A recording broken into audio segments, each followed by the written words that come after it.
Aujourd'hui, je vais apporter clairement une réponse car c'est une petite enquête que j'ai menée. Une enquête à la Da Vinci Code aussi absurde que logique. Ça, c'est de l'intro. Bienvenue chez les fous.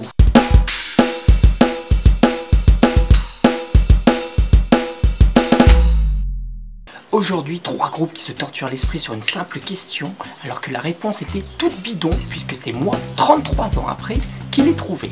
Alors voilà, le premier groupe en 1980 se pose une question.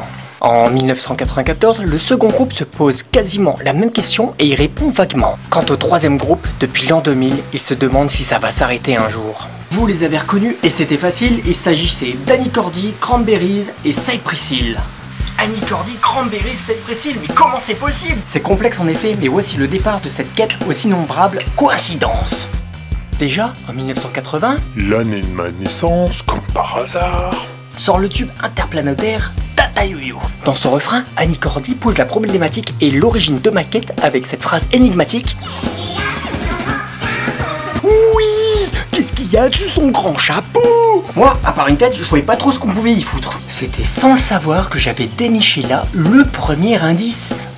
Quoi? C'est ça l'indice? Une tête? La réponse pour moi était aussi évidente qu'insuffisante. Après de longues semaines à retourner le problème et l'aide d'un passage en hôpital psychiatrique, je compris avec ce premier indice que je mettais les pieds dans une sorte de culte secret magique et mystique dont les protagonistes portent eux aussi, comme par hasard, un chapeau. Vous voyez de qui je veux parler?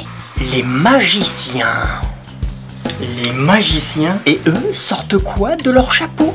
Des lapins? Exactement, et c'est là où je veux en venir. Ce qui se cache sous son grand chapeau, ce sont des têtes de lapin. Des têtes de lapin? Oui, des têtes de lapin. Avec ce deuxième indice, je pensais m'en arrêter là. Bah peut-être non.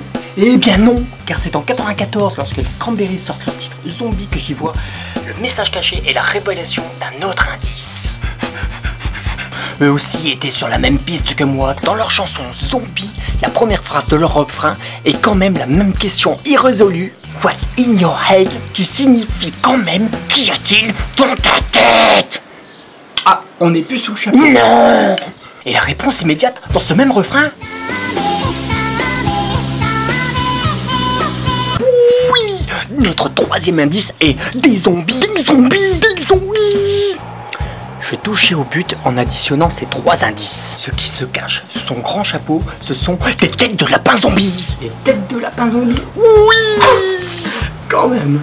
Enfin, c'est en l'an 2000, et après un second passage en hôpital de repos, que Cypress Hill mit fin à ma quête avec un titre issu de la fusion rap-metal, dont le refrain est répété maintes fois, et qui aborde aussi le même problème. En effet, le chanteur bugle 16 fois la même phrase, qui est répétée à chaque fois par son choriste, ou son DJ, je ne sais pas, ce qui totalise un refrain de 32 fois cette même phrase.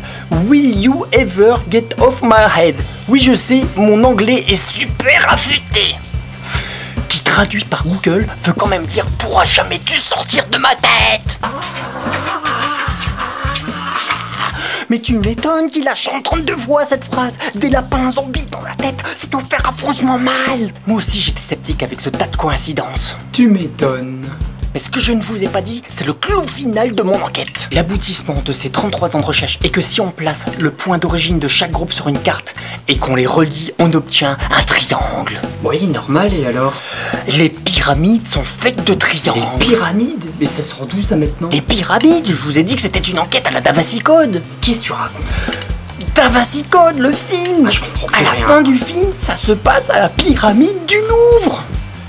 La vache! Tout ça pour ça? Non mais y'a qu'à moi que ça apparaît logique de ces coïncidences. J'en tire 2 conclusions quand même. Soit j'ai rien compris à leur chanson et j'ai dû me perdre à un moment précis dans mon enquête, soit j'ai découvert une force conspirante et un organisme bien plus puissant qu'il n'y paraît qui recycle quand même les têtes de lapins zombies à travers les chapeaux des magiciens. Toujours est-il que vous venez de vous taper toute cette introduction pour ces 3 covers qui viennent de s'afficher ici, ainsi que ceux de la fusion de l'un et de l'autre ici, et ainsi que les anciens épisodes ici. Ou continuez à perdre votre temps avec les scènes coupées au montage, sous un air de Tata Yo-Yo issu de la fusion samba metal. Nous sommes plusieurs dans la tête, mais c'est moi le chef. Non, c'est moi.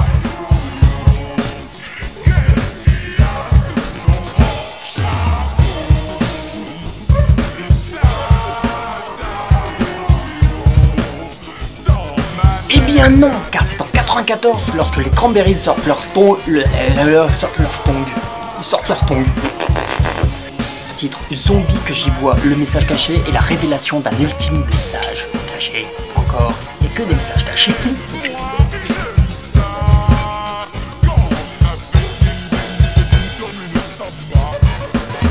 Lorsque les Cranberries sortent leur titre Zombie que j'y vois rien parce que j'avais 14 ans, c'est n'importe quoi.